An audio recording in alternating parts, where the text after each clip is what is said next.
It will. It took me a while. Oh, really? Hello. Yeah, it's working. All right, great. Good morning. Good morning. Yesterday, I had a busy day at Milwaukee Public Museum. Oh, yeah. It was their annual Streets of Old Milwaukee event. And they had misadvertised it as last time to see the streets of Old Milwaukee. So it is madhouse, just, I mean, in the midst of body to body to body, there were wheelchairs and blind people and trying to get through this mass. And it reminded me of the fact that we had just come back from Italy and it was spring break. And everybody and his brother went to Italy on spring break. And so it was madhouse in the museums, just going from one to the next. And so the next picture reminds me that when we went to the Uffizi Gallery, the very famous gallery of Renaissance art in Florence, I wanted to see Botticelli's The Birth of Venus because many years ago I had seen that and I had remembered it, seen it since in pictures and so forth. Well, that room was just packed body to body and you could hardly get through it in order to take a picture. So I thought to myself, I'm just going to Google, what's that worth? So 700,000 to maybe 1.2 million it's worth, and maybe that's why body to body they were in there. But we went, full disclosure, because we have a granddaughter who goes to MSOE.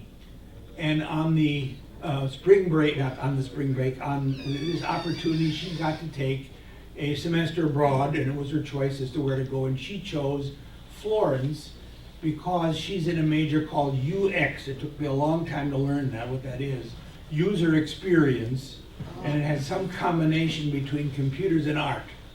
So she went to Florence to study the art part of that. And so we were there to see her and study the art part and review. I've been there a number of times before over the years, but it was great to be back and to see, even in the midst of terribly cold weather, what it was all about. So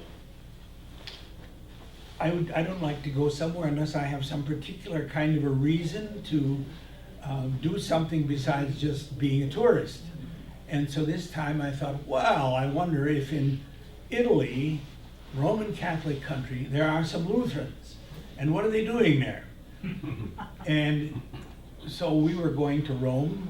We were there for 4 days, and then we were 8 days in Florence. And I thought, all right, I'll contact Lutheran pastors in Rome and in Florence, ask to interview them about what it's like to be a Lutheran pastor in Italy. So that's the background for what we were doing, part of what we were doing. So we did have a Lutheran focus, but just to give you a couple of touristy things, we, of course, went to the Roman Forum, and this is probably my favorite thing in all of Rome and maybe in all of Italy, because it's so understudied or underviewed, but this is the Arch of Titus.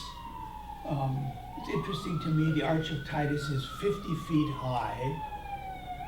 The new Arch of Trump will be how many feet high? 250. So if this is massive, you know what the Arch of Trump is going to be like. Inside the Arch of Titus is this plaque.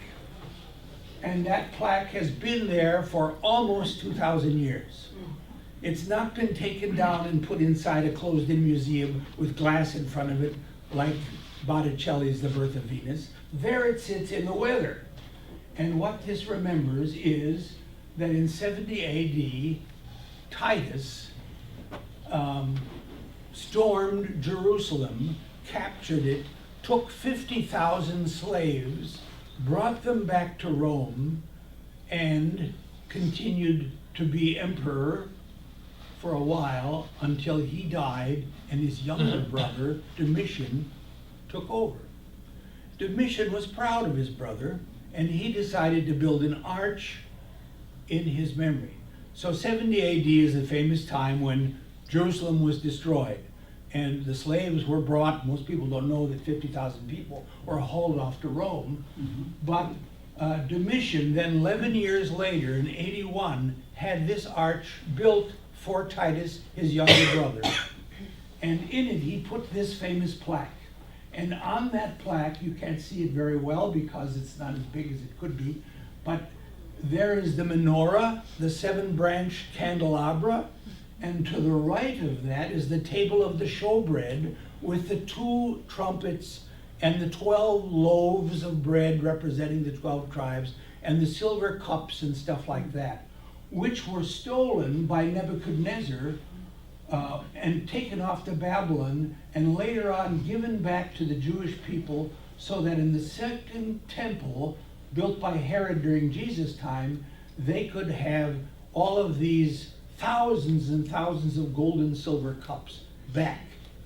But in the second temple, there was no menorah, there was no table of the showbread.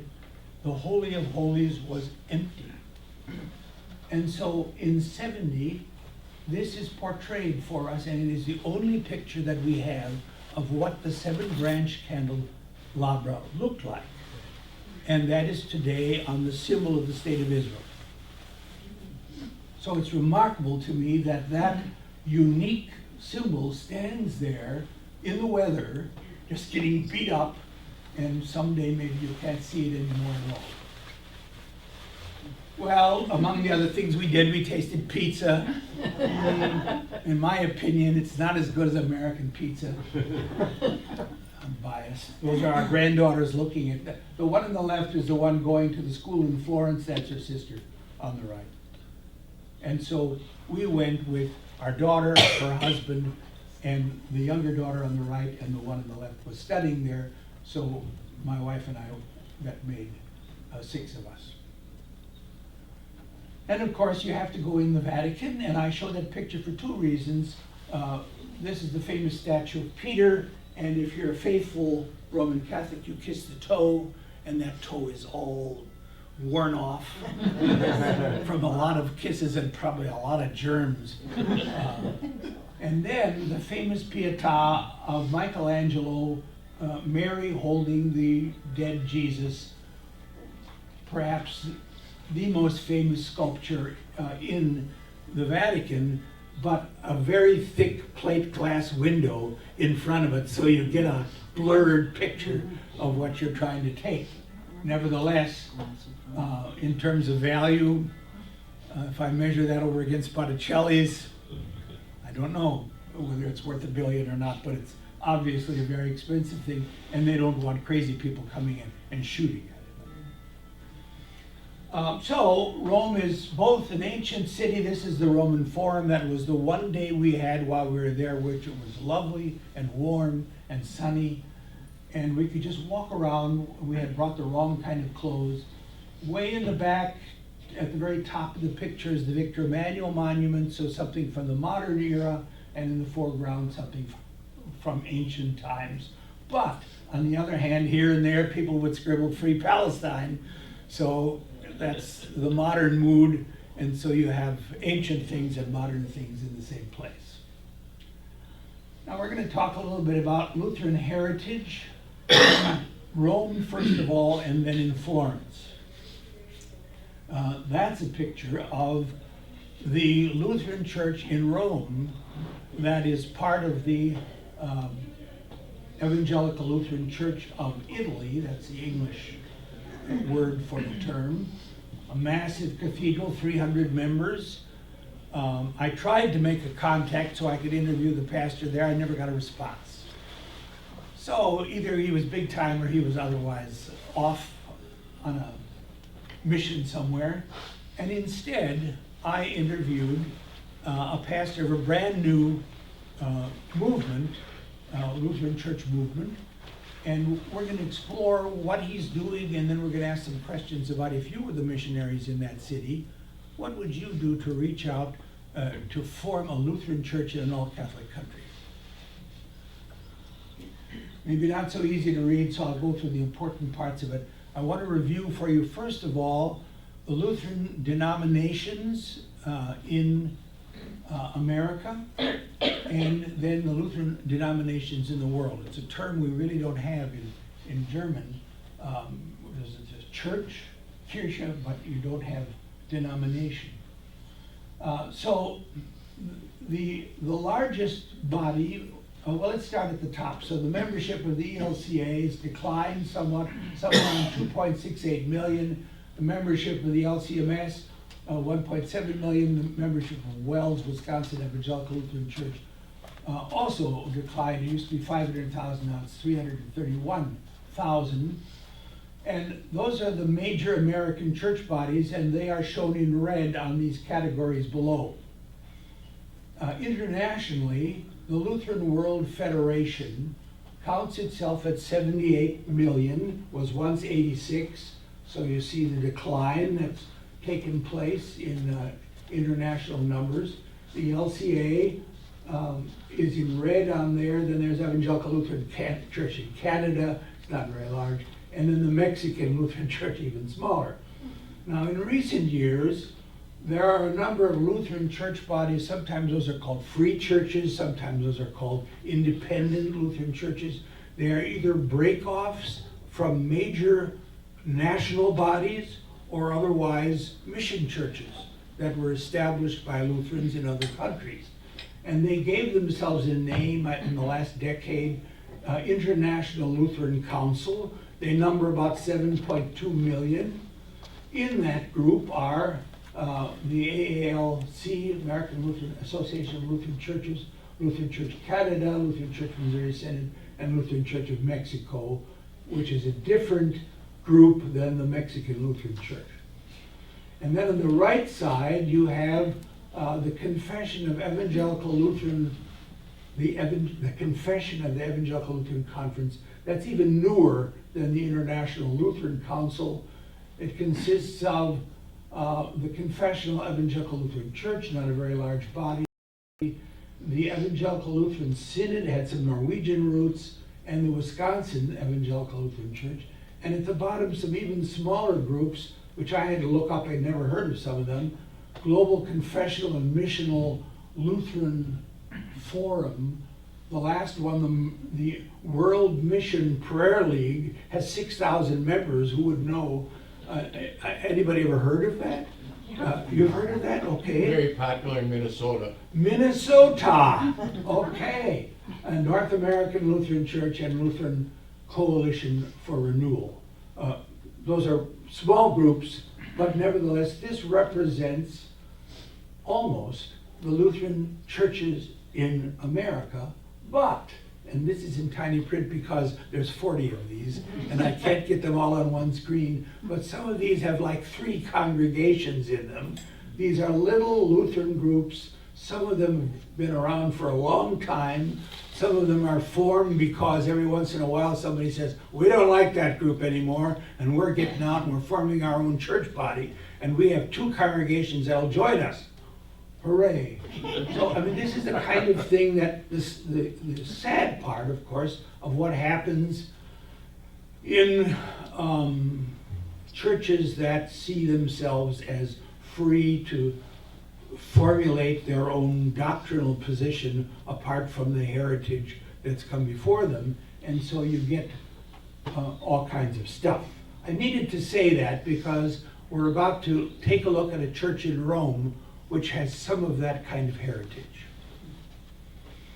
So how did worldwide Lutheranism grow? Let's just look at national bodies, and on the left column over here, where the Lutheran Church began, as you know, was in Germany, and so we count 17 million people in Germany today. There are always the naysayers who'll say, yeah, how many of those are at church on Sunday? Well, you need to know that the way in which you calculate your stance as a Lutheran Christian is different in different countries than in the United States. where we have always counted membership in a congregation as saying something about who you are as a Lutheran Christian. It's not always been quite that way in other countries. So for example, I always use a very personal example. My great-grandfather immigrated to this country. He was a Lutheran Christian, baptized and confirmed in a church that was about 12 miles away from where his little village was. And all the villages in that area belonged to that church in Fishbeck, which itself was nothing. And so what do you think they did on a wintry day with the horse and buggy? How many people went to church on Sunday? Well, not very many, unless they lived across from the church. So the concept of being a regular worshiping part of a local congregation worldwide is different from what we have experienced in the United States. And I used to remember reading, when I was a student in Germany, editorials in major newspapers, and I would read that and I would say, this is a Christian editorial. You would never find that in a Lutheran, in an American newspaper, because we have separation of church and state. But in Germany, you could read a Christian editorial regularly in a newspaper, and did all those people who read that go to church? No. So to try to understand Lutheran affiliation by attendance in church, you have to know something about the differences in history between our countries. Sweden, 5 million, down quite a bit because Sweden separated the national church from the Lutheran church.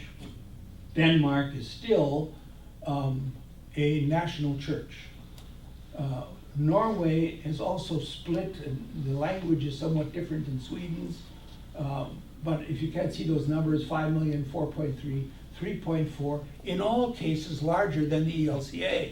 So we live in a country where we think ELCA is the largest Lutheran church body, of course, but not in other countries.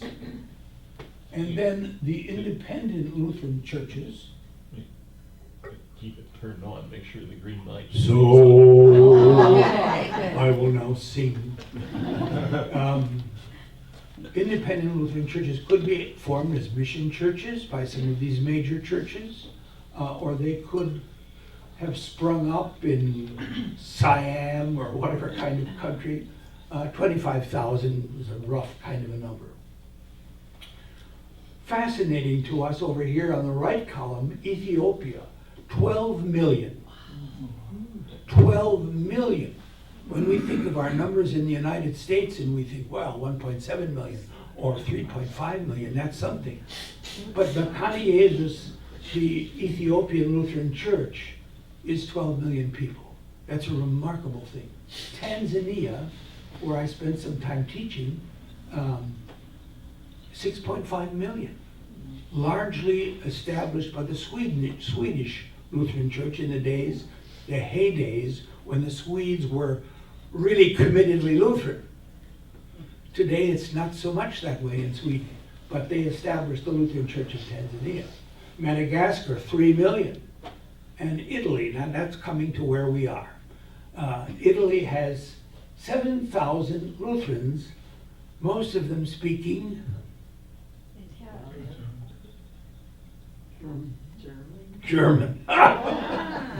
Because they are churches which are serving German-speaking people who happen to live and work in Italy.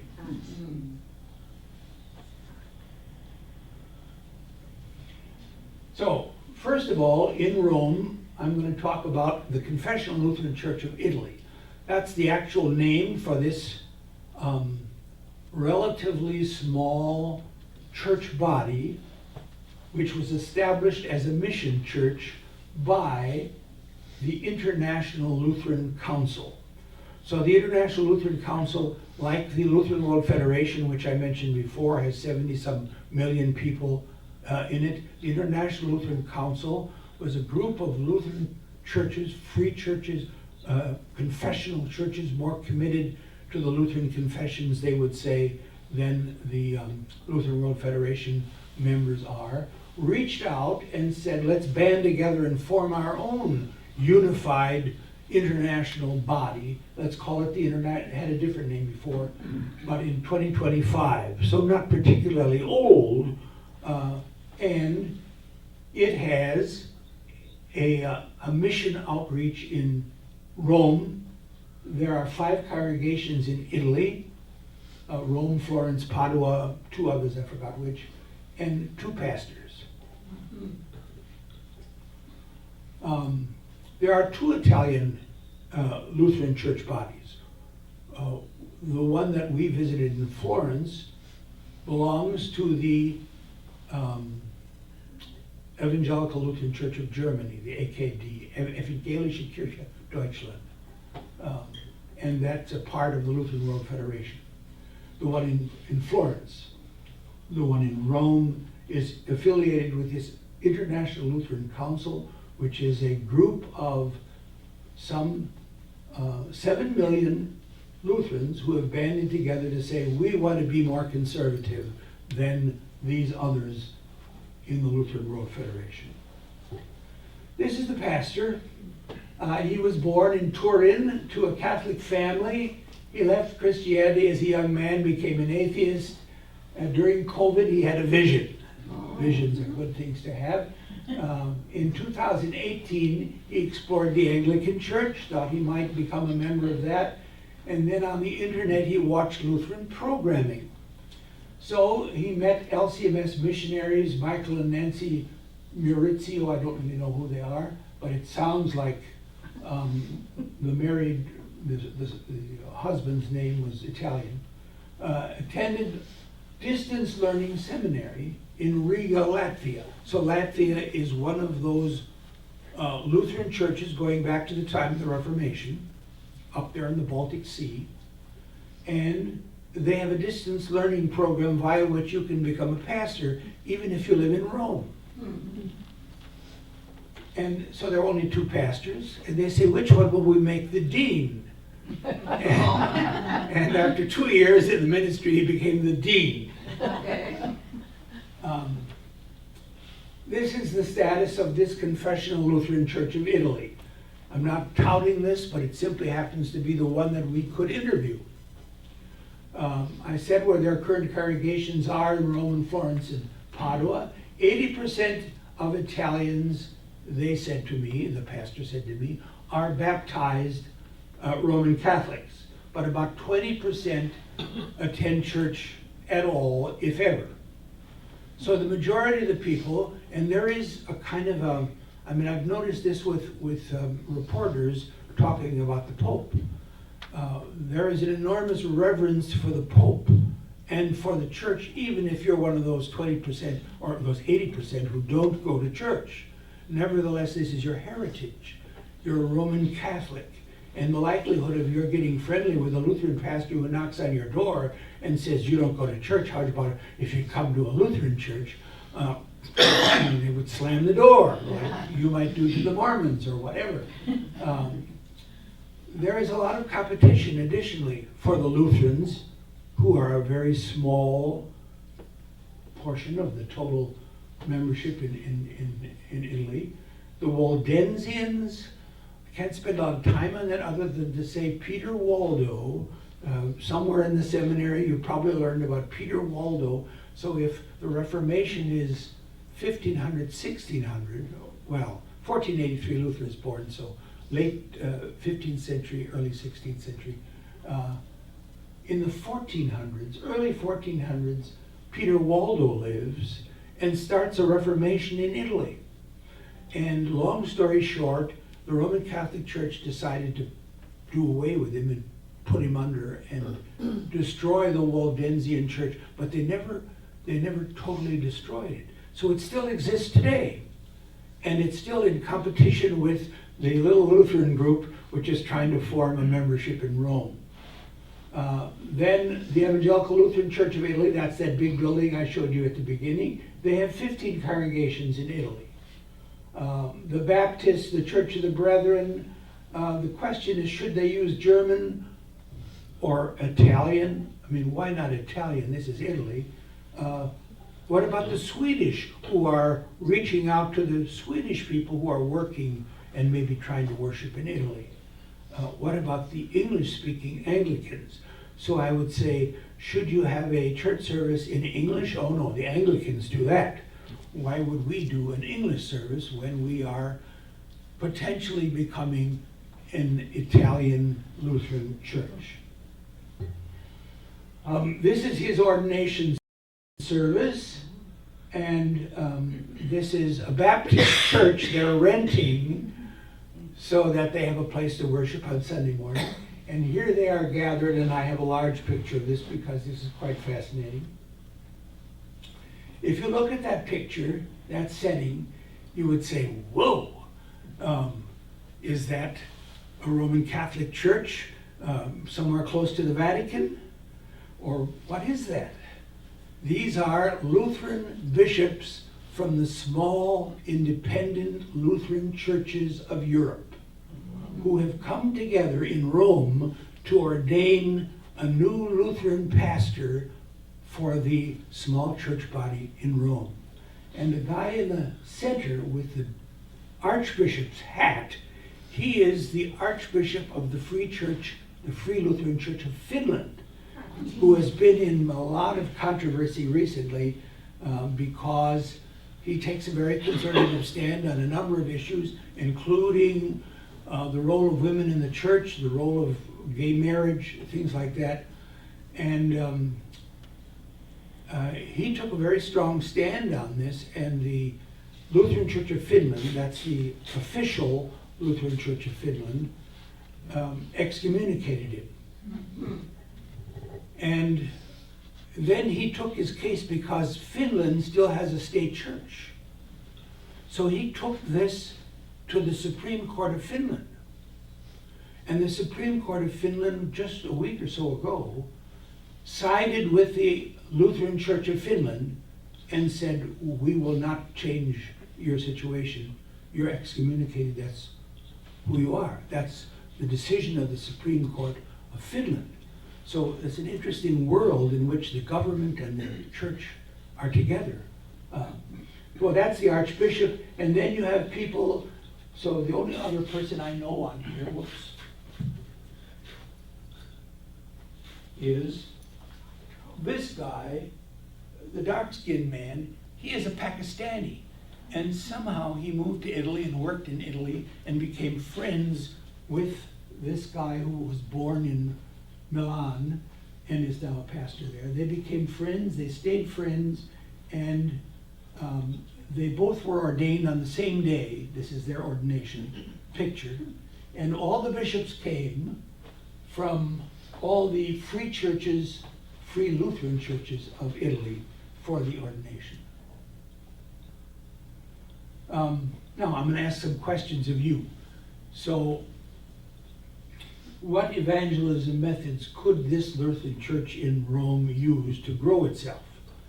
Current methods, they have some house church gatherings in 7 cities. You know that in the early church, in the New Testament, they gathered in homes sometimes for worship. They had house churches. So they do that to some degree. Sometimes they have a supper following, inviting people to come to a free lunch, a free supper, and have a worship service following.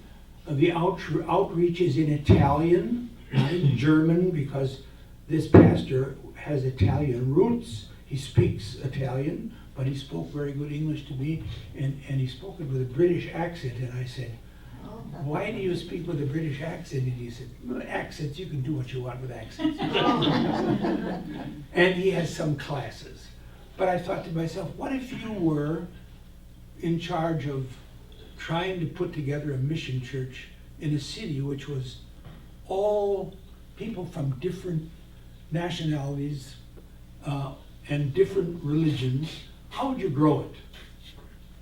What would you do to make it grow? Is it possible in Italy, which sees itself as a Roman Catholic country, in a very heritage kind of a way, even if only 20% of the people would go to church? What would you do? I think there's been an influx of Africans into Italy. I guess I'd target the Ethiopian community. and try to bring them into the fold. And somewhere I read that Africa is the place where the churches are growing the most in the world. Not only Catholic, but Yeah. also other denominations. That's a good point. In fact, I have a friend in Sicily who told me that a lot of the black people who are coming to Comiso, where he lives in Sicily, are learning Italian very quickly because they want to become a part of Italy as opposed to whatever country they came from in Africa. And so they could be candidates for a class in a Lutheran community. Yes, sir. I was curious, Tanzania was a German colony up until World War I. Yeah. And yet the Swedes were the one more responsible. They founded the church there, but then the Germans, I mean, there were a lot of political things that happened as it became officially a German colony during the war. And then when the German colony was no longer there, English. then it became Tanzania. Tanganyika was the former name, became Tanzania.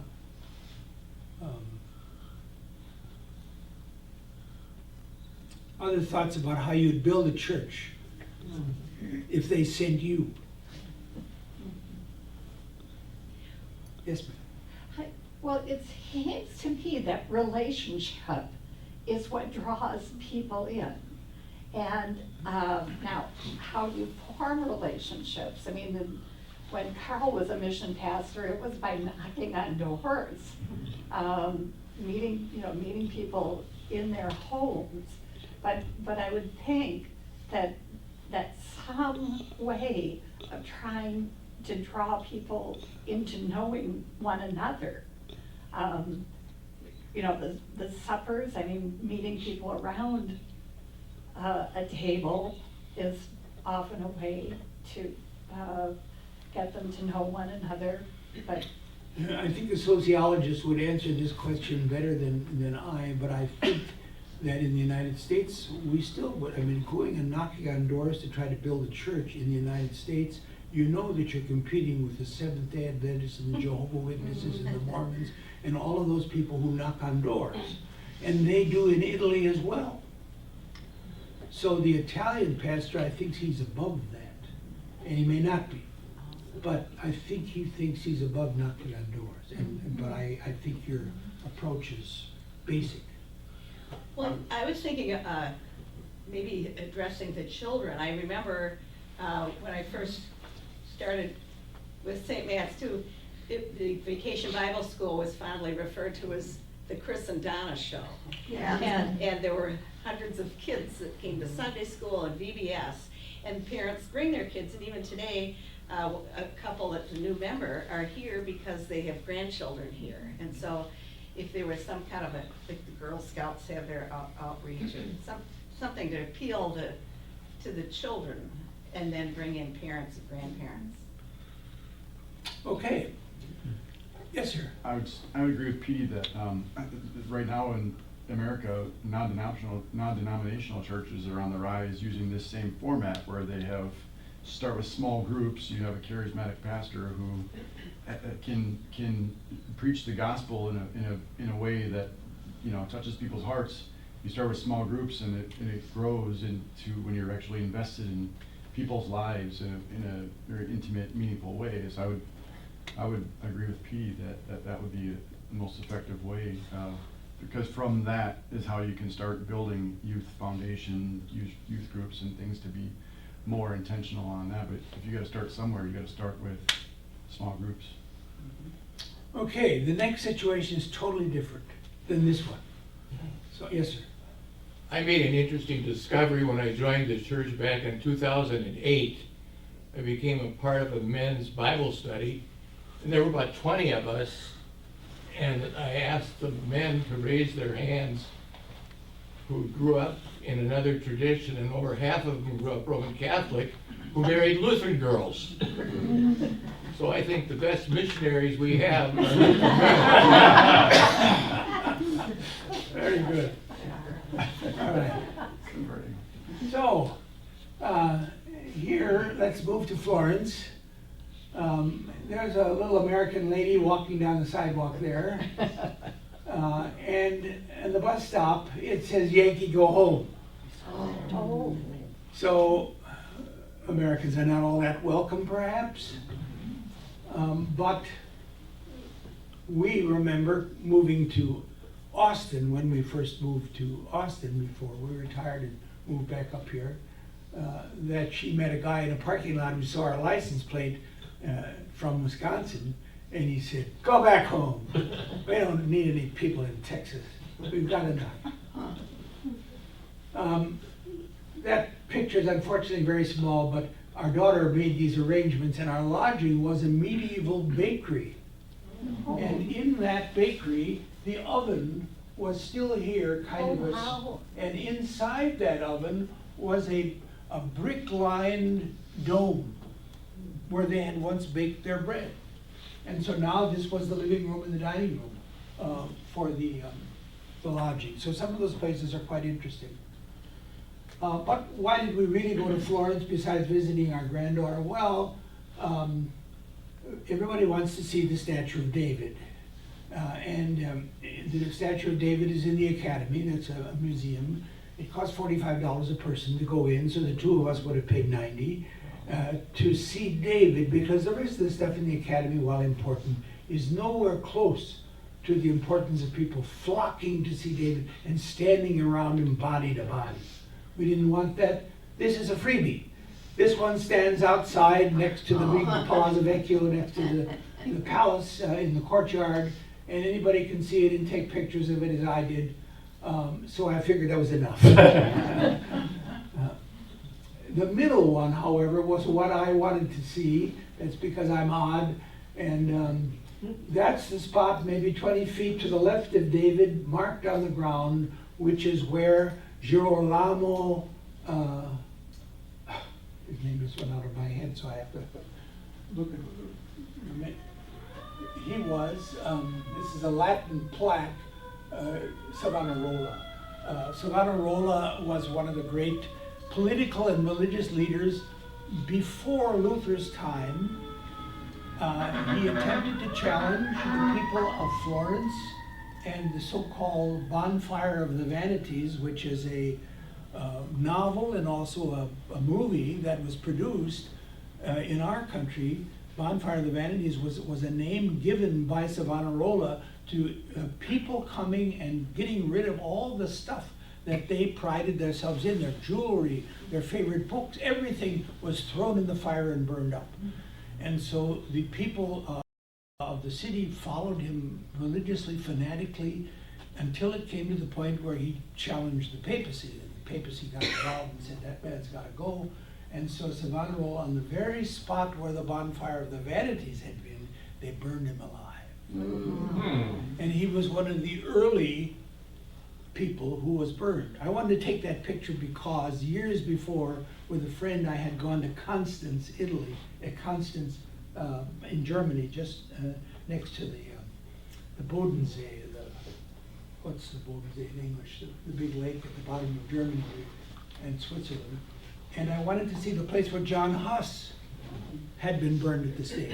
And we couldn't find it. And so we went to the Chamber of Commerce. And the Chamber of Commerce said, who? And we said, John Huss was burned at the stake here in Constance. We never heard of John Huss. They said, I said, a long time ago. Well, it couldn't have been in Constance. We wouldn't burn anybody at the stake.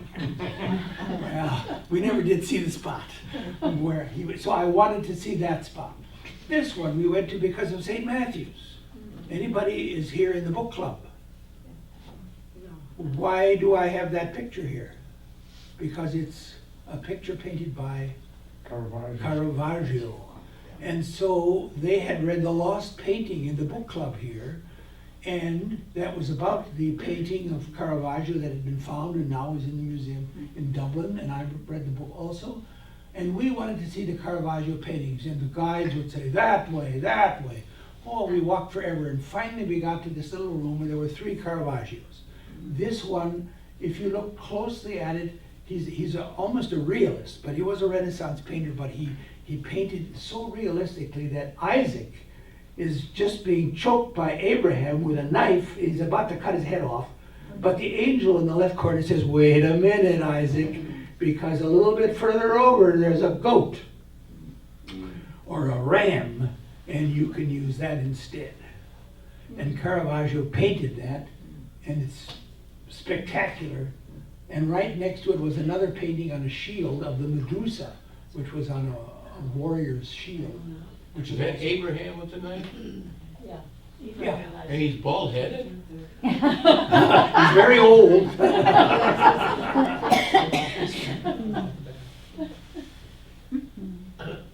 Another cutesy thing in Florence, okay, so it was my wife's birthday, so we celebrated it there. And just to prove to you that on Palm Sunday we went to church. And we have our palm branches in front of us coming out of the cathedral. We did not go to the Lutheran church, we went to the Roman Catholic Cathedral because I wanted to see the dome of the Roman Catholic Cathedral. That dome still remains the largest dome ever created by masonry in the world. Florence. Is that in Florence? Florence. Yeah, this is now Florence. And the one before that was in Rome, the Pantheon. And the guy who built this went to Rome for 2 months and studied the Pantheon's dome to see what he could do. And he built an interior dome, and then he built this dome, and he knocked out the interior dome, so that's how he constructed it. Well, now, the Lutheran Church in Florence. So here's the so-called the famous Ponte Vecchio in the foreground, and the old bridge. Then comes another bridge and the third bridge. Right at the right end of the third bridge is the Lutheran Church. That's not the Lutheran Church. That's the dome. It's a member of the Lutheran Church of Italy. There are 15 parishes in it. 260 members in the Florence Church. This was their 125th anniversary of that church building. The Swiss Reformed use it 2 days a month, and the Lutherans use it 2 days a month. The services are in German and Italian, but the Lutheran services are in German.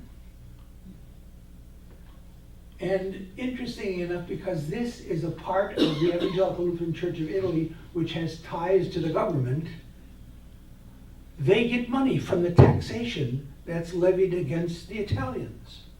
So €1, roughly $1, the euro is currently worth more than the dollar, but roughly €1 for every $1,000 in tax paid in Italy goes to the churches. And out of that, the Lutherans get $1 million a year in Florence. But last year, the Waldensians somehow didn't get their money, and the Lutherans got $2 million. And they thought, whoa, this is good, until it was found out that they had $1 million too much, and they had to give it back to the Waldensians. This is the pastor, Pastor Susanna Kragi Dautel. She was born in Germany. She attended university there, and the University of Westfalen. She served as a hospital chaplain for 17 years. She's married. Her husband had a stroke, so he really can't travel much. She had 2 children. One died at the age of 11. She served in this church in Florence for 1.5 years, and now her contract is up, and she has to decide. Is she going to retire? She was maybe 60, I don't know. Didn't seem very old. Or is she going to stay on for another 3 years? That's the inside of the church. Small but substantial. The organ was mighty, and they have a professional organist who was playing wonderful music while we were there visiting in a back room. And that's the chancel. And that's the courtyard called the Luther Garden. And there's the Lutheran children in Florence playing with bubbles and balloons, looking idyllically in the Lutheran garden. And so my question to you is, Here are the current methods which they use. Unfortunately, the colors make it difficult to read. They have services in Lutheran services every other Sunday in German. So what kind of outreach do they have? Breakfasts they have on Wednesdays. We went there when they were having a breakfast. There were like 5 people there. They have concerts and lectures for the public all the time, and it's a drawing card. And they also have house church gatherings in various cities around the northern part of Germany, to which the pastor drives and conducts a little worship service, baptizes some children, maybe marries some people. But that's the outreach of the Lutheran Church in Tuscany. Tuscany is the state in which Florence finds itself. So bye-bye, Italy, but before we say goodbye, let's think about what's their future. Do they have a future?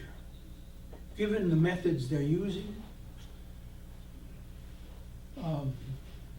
what could they do?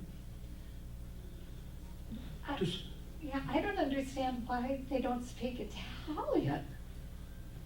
Yeah, I would say, and the pastor told us that she speaks broken Italian, Oh. but she spoke good English. The way that the ELCA has done some of the evangelism is establishing ELCA congregations throughout the world as designed for expatriates are people who live around the world, and have services both in English and the native language, and also that people come to those churches to practice their English, not their faith. But that's the start of then the community growing. And so many of these things that are listed are the things that go on in our expatriate ELCA churches. We used to have as many as 50 pastors from our country that served those churches around the world. And because we have cut our benevolence so severely to the wider church, those have been the first churches that have gone, because they are kind of expensive. Yeah. What would you do to grow a church in Florence, a Lutheran church? That church had a nursery school or an elementary school? That's a good question. I don't think that was in elementary school, but they may have had play dates or something where the children were playing. They owned some kind of an apartment building with 6 or 10 apartments in it, which they rented out for income.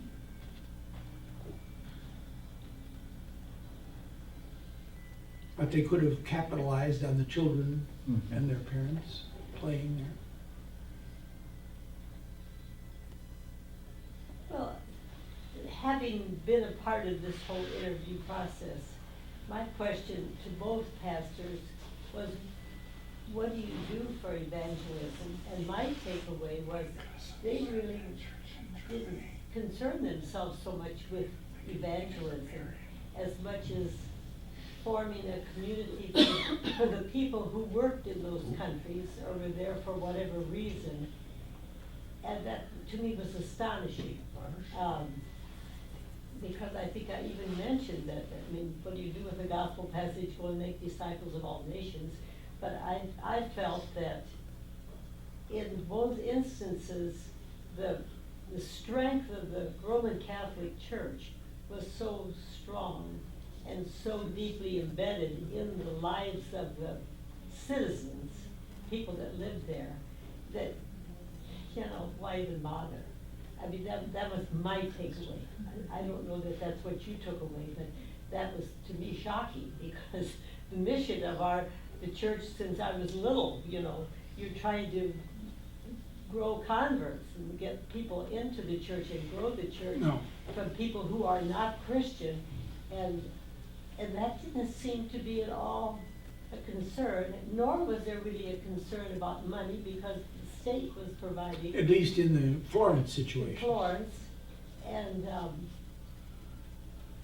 so I thought it was just very strange situation over against my background.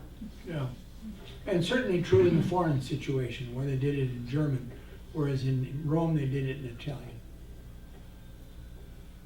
What I keep wondering is, we say we're ecumenical, and shouldn't we be in places where the Christianity is not even in existence, or so close to not being in existence?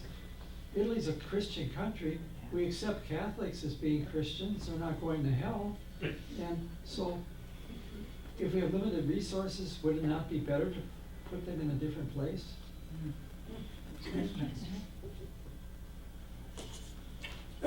Legitimate question. Their own concern would probably be, in Rome at least, if 80% of the people claim to be Catholic but haven't been to a church in their entire lives, although those 80% have been baptized, it's almost all are baptized, isn't there a potential for some kind of outreach for a living Christian community? But they've had their chance, so to speak. Pardon? They've had their chance, so to speak. Yeah. But, I know that sounds kind of odd, but well, no, I mean, Those if are all they have a country- legitimate they have a country like questions. India or Southeast Asia, places where the Christians are just a speck, if at all. yeah. Other thoughts? Yes, sir. To that point, Wisconsin is heavily Catholic, right? Here in, why are we focused on Florence, Italy versus Wisconsin? You know, the similar kind of struggle that we're dealing with. It's so strong Catholic, you know, yet we're Lutheran.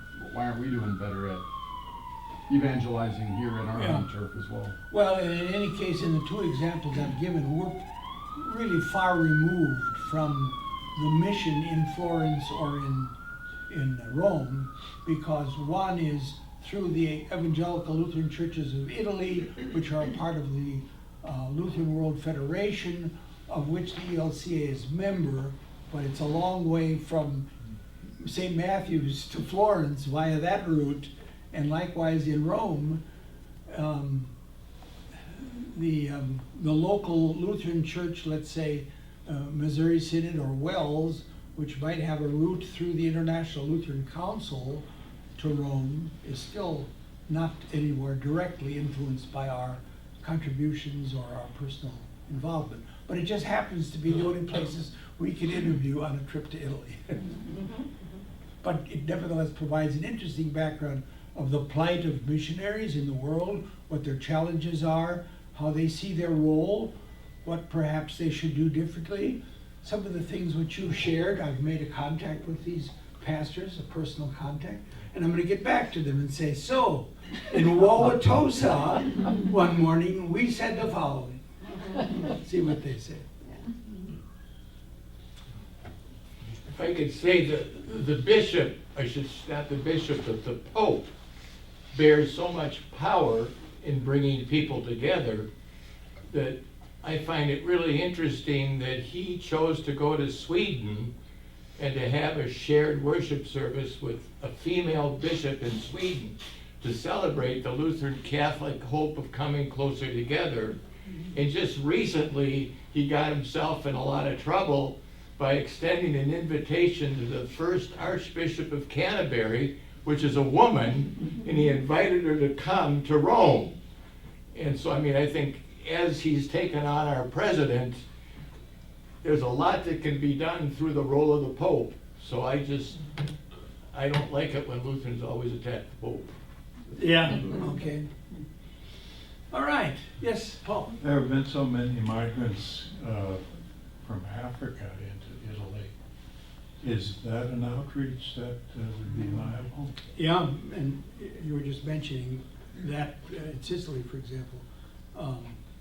I don't know the answer to the degree to which they're doing that, but I would think the language issue would have to be addressed one way or another.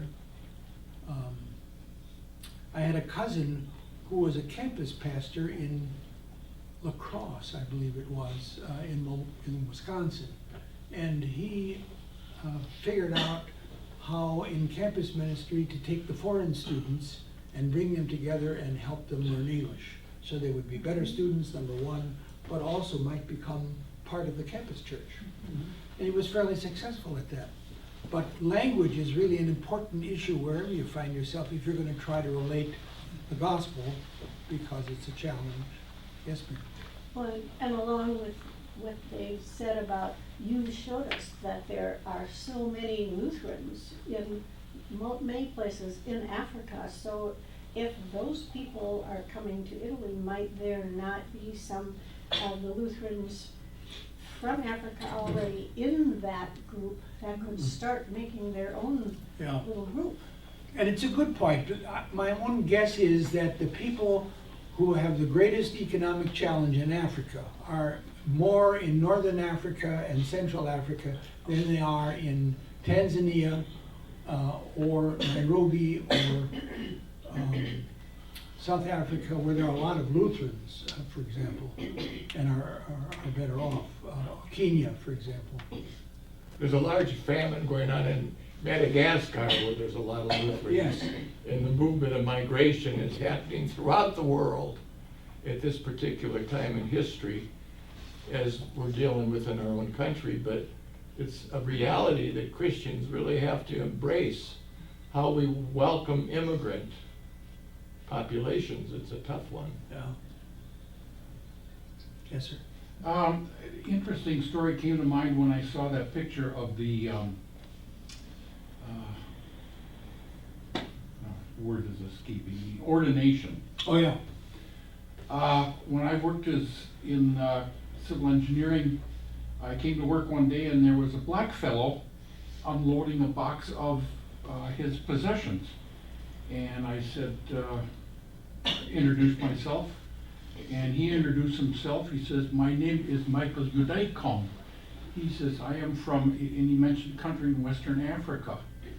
And he said, I just finished getting my degree. He says, I had mechanical engineering degree, but I could not find work. He said, so I got civil engineering degree. And about 2 years go by, very humble, most humble man I had ever met. And he's packing his stuff. I said, Michael, are you leaving? Don, he said, I'm going to become a Lutheran pastor. He said, my people need to learn about God. I said, you came halfway around the world to serve God? He says, Don, I'll go anywhere he sends me.